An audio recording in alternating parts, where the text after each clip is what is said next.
ভাষার মাস ফেব্রুয়ারি শেষের পথে, মার্চ আসছে, মহান মুক্তিযুদ্ধের মাস, মহান স্বাধীনতার মাস। এবং এই মার্চ মাসটাকেই টার্গেট করেছে 2024 সালের 5 আগস্টে ক্ষমতাচ্যুত হওয়া আওয়ামী লীগ। সেরকমটাই কানাঘোষা চতুর্দিকে শোনা যাচ্ছে। দিল্লিতে বসে থেকে শেখ হাসিনা কলকাতায় অবস্থানরত কার্যকরী পরিষদের নেতাদের সঙ্গে মিটিং করা, সেখানে নানা ধরনের নির্দেশনা দেয়া, তারপর থেকে আলোচনা যেভাবে উস্কে দেয়া হচ্ছে এবং আলোচনা সরব হচ্ছে 26শে মার্চ মহান স্বাধীনতা দিবস। সেই দিনটিতে আওয়ামী লীগ একটা বড় শোডাউন করতে চাইছে, এমনটাই মনে হচ্ছে তাদের বিভিন্ন ধরনের আলাপচারিতায়। বিভিন্ন মাধ্যমে বিভিন্ন রকমের আলোচনা হচ্ছে।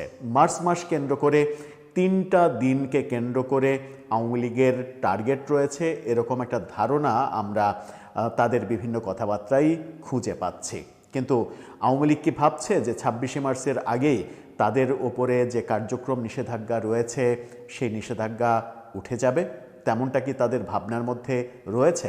যদি ভাবনার মধ্যে থেকে থাকে তাহলে সেটা কতটা বাস্তবসম্মত? 26শে মার্চকে যদি টার্গেট করে তারা, আরও 2টা দিনকে যদি টার্গেট করে, যদি সত্যিই তারা শোডাউন করতে চায়, তাহলে সরকারের ভূমিকাই বা কী হবে?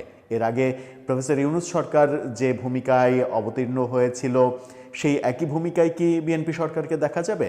নাকি নির্বাচনের পরে তারা যে নমনীয় ভাব দেখাচ্ছে সেই ভাবটাই তারা ধরে রাখবে? কিন্তু সেখানে একটা বড় প্রশ্ন, তাদের কার্যক্রমের ওপরে নিষেধাজ্ঞা উঠে না গেলে পুলিশ এমনি এমনি চুপচাপ দাঁড়িয়ে ব্যাপারগুলো দেখতে পারবে না আইনি মারপ্যাচের কারণে। সুতরাং কি হতে চলেছে 26শে মার্চে?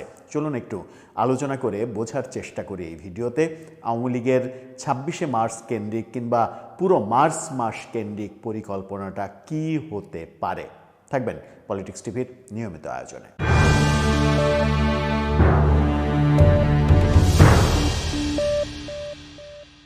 দর্শক, বলছিলাম 26শে মার্চকে টার্গেট করেছে আওয়ামী লীগ, এরকম কানাঘোষা বেশ উচ্চ স্বরে শুরু হয়েছে।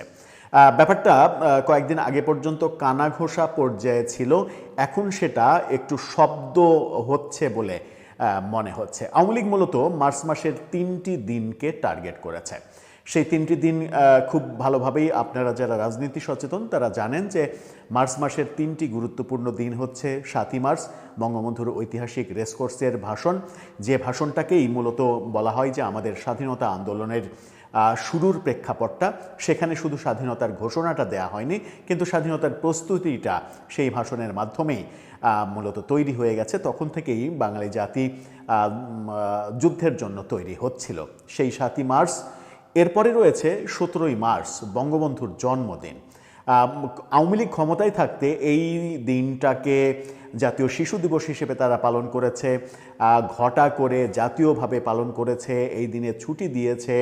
এই দিনে সমস্ত শিক্ষা প্রতিষ্ঠান, সমস্ত সরকারি, বেসরকারি, আধা সরকারি, স্বায়ত্তশাসিত সমস্ত প্রতিষ্ঠানে বিশেষ আয়োজন করা হয়েছে কিংবা সরকার নির্দেশনা দিয়ে আয়োজন করতে বাধ্য করেছে, এরকমটা আমরা দেখেছি। এবার তো দৃশ্যপট পাল্টাবে। সুতরাং যেহেতু বিএনপি সরকার রয়েছে, 17ই মার্চ পালন হওয়ার কোনো কারণ নেই। 7ই মার্চ ঘটা করে প্রফেসর ইউনূস সরকার বাতিল করেছে। 7ই মার্চের যে জাতীয় আয়োজন, সেই জাতীয় আয়োজন প্রফেসর ইউনূস সরকার বাতিল করেছে। এখন দেখার বিষয় যে বিএনপি সরকার প্রফেসর ইউনূসের সেই বাতিলের ব্যাপারেই থাকে নাকি নতুন কোনো সিদ্ধান্ত নেয়। 26শে মার্চ মহান স্বাধীনতা দিবস, সেটা তো জাতীয়ভাবে পালন করা হবে। এই ব্যাপারে আওয়ামী লীগের টার্গেট 7ই মার্চ ওই দিবসটা, রেসকোর্সের ওই দিবসটা পালন করার চেষ্টা করবে তারা। 17ই মার্চ বঙ্গবন্ধুর জন্মদিনটা সারা বাংলাদেশে বিভিন্নভাবে, বিচ্ছিন্নভাবে হলেও তারা পালন করার চেষ্টা করবে।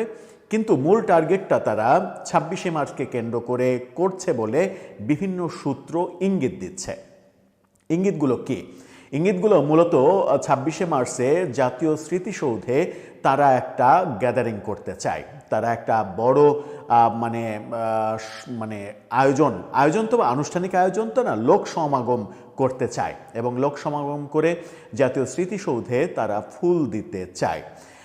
এই কাজটা বাস্তবায়ন করতে চাই মূলত এই কারণে যে মহান স্বাধীনতা দিবস, সেই দিনে আওয়ামী লীগ মুক্তিযুদ্ধের পক্ষের একটা দল, মহান মুক্তিযুদ্ধের নেতৃত্ব দানকারী দল, সেই ব্যাপারে জনগণের একটা সফট কর্নার কাজ করতে পারে এবং জনগণের সেই সফট কর্নার জাতীয় দিবস পালন করা, এটা কোনো রাজনৈতিক কর্মসূচি না, এটা জাতীয় দিবসে স্মৃতিসৌধে ফুল দেওয়া, এটা যে কেউ করতেই পারে, নাগরিকদের অধিকার। এই ব্যাপারটা, এই ন্যারেটিভটা তৈরি হতে পারে, এরকম একটা আত্মবিশ্বাস বোধহয় তাদের মধ্যে তৈরি হয়েছে। যদি সেটা তারা করতে চায়, মানে জাতীয় স্মৃতিসৌধ তো আর মারামারি করার জায়গা নয়, সেখানে মারামারি হওয়ার সম্ভাবনা খুব কম। মানে দুই পক্ষের যে মারামারি হবে কিংবা তিন পক্ষের মারামারি হবে, সেটা হওয়ার খুব সম্ভাবনা কমই ভাবা যেতে পারে। কিন্তু পুলিশ, আইনশৃঙ্খলা রক্ষাকারী বাহিনী, তারা কি চুপচাপ দেখবে যে আওয়ামী লীগের লোকজন ব্যানার নিয়ে এসে, ফুল নিয়ে এসে স্মৃতিসৌধে ফুল দিচ্ছে, তারা চুপচাপ দর্শক হিসেবে দেখবে, শান্তিপূর্ণভাবে ব্যাপারটা শেষ হবে? ব্যাপারটা কি সেই পর্যায়ে যাবে? নাকি স্মৃতিসৌধের প্রবেশ দ্বারেই ব্যারিকেড দিয়ে তাদেরকে থামিয়ে দেয়া হবে, তাদেরকে প্রবেশ করতেই দেয়া হবে না? যদি তারা মানে সাজ রব নিয়ে যেতে চায়, হয়তো ধরেন ব্যানার নিয়ে যেতে চাইলো, ফেস্টুন নিয়ে যেতে চাইলো, সেই ক্ষেত্রে হয়তো বাধার সম্মুখীন হতে পারে। কেন? কারণ হচ্ছে প্রফেসর ইউনূসের সরকার আওয়ামী লীগের ওপরে গত বছরের মে মাসে নিষেধাজ্ঞা দিয়েছে, কার্যক্রমের নিষেধাজ্ঞা দিয়েছে, যেটা এখন পর্যন্ত বলবৎ। এবং ধারণা করা হচ্ছে 26শে মার্চ যখন আমরা মহান স্বাধীনতা দিবস পালন করব, তখনও আওয়ামী লীগের বিরুদ্ধে যে কার্যক্রম নিষেধাজ্ঞা, সেটা বলবৎ থাকবে।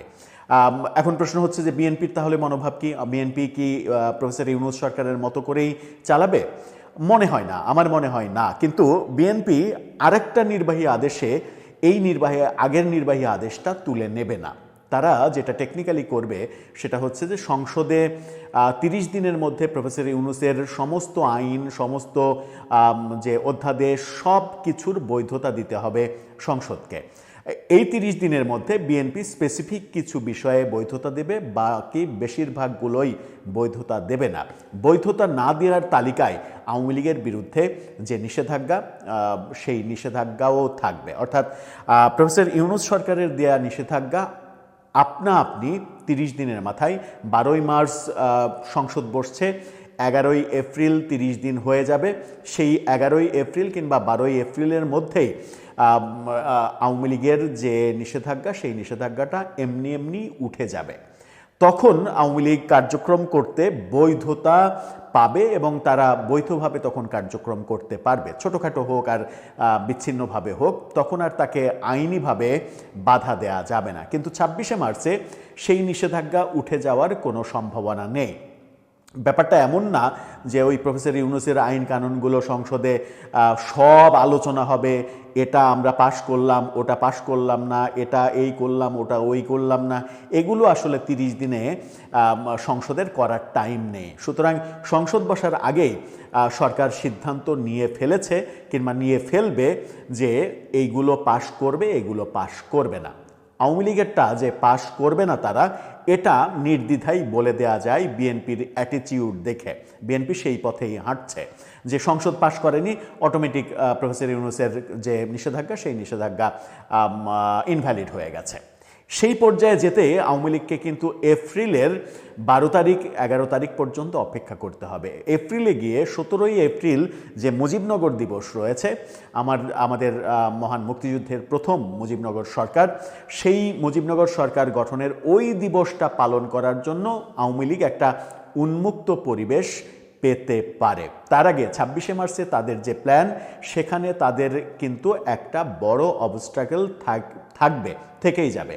সেটা থাকা অবস্থায় তারা কতটা তাদের এই প্ল্যানে সাকসেসফুল হবে, সেটা নিয়ে আমার যথেষ্ট সন্দেহ রয়েছে, দ্বিধা রয়েছে। এবং এটাও মনে হওয়ার যথেষ্ট কারণ রয়েছে যে সেখানে অন্তত আইনশৃঙ্খলা রক্ষাকারী বাহিনীর ধরপাকড়, বাধা দেয়া, আইনশৃঙ্খলা রক্ষাকারী বাহিনীর সঙ্গে সংঘর্ষের ঘটনা, এই ঘটনাগুলো ঘটলেও অবাক হওয়ার কিছু থাকবে না। সেই ক্ষেত্রে আওয়ামী লীগ কি তার কৌশলেই থাকবে, যে কৌশলটা শোনা যাচ্ছে, কানাঘুষা হচ্ছে, সেই কৌশলেই থাকবে? নাকি সংসদে অটোমেটিক তাদের নিষেধাজ্ঞা বাতিল হয়ে যাক সেই পর্যন্ত তারা অপেক্ষা করবে। কোনটা বুদ্ধিমানের কাজ হবে তাদের জন্য? যদি তারা আগে আগে বিএনপি যে সফট কর্নার দেখাচ্ছে বলে মনে হচ্ছে, সেই সফট কর্নার শেষ পর্যন্ত দেখা, অর্থাৎ সংসদের 30 দিন পর্যন্ত অপেক্ষা করে বোঝা উচিত, নাকি তার আগেই বিএনপিকে বিব্রতকর পরিস্থিতিতে ফেলে একটা বাজে অবস্থা তৈরি করাতেই তাদের রাজনৈতিকভাবে তারা লাভবান হবে? দর্শক, আপনার কাছে কোনটা ভ্যালিড পয়েন্ট মনে হয়? 26শে মার্চ তাদের নিষেধাজ্ঞা উঠছে না, এটা শতভাগ গ্যারেন্টি দিয়ে বলা যায়, কারণ বিএনপি কোনোভাবেই নির্বাহী আরেকটা আদেশে তাদের নিষেধাজ্ঞা তুলে নেবে না, সংসদের আশ্রয় নেবে তারা। সুতরাং তারা এপ্রিলের 12 তারিখে অপেক্ষা করাটাই তাদের জন্য বেটার হবে, নাকি 26শে মার্চকে কেন্দ্র করে কিংবা মার্চকে কেন্দ্র করে তাদের যে পরিকল্পনা ফাঁস হচ্ছে আমরা শুনতে পাচ্ছি, সেটাই তাদের বুদ্ধিমানের কাজ হবে? আপনার মতামত জানিয়ে লিখতে পারেন আমাদের কমেন্ট বক্সে।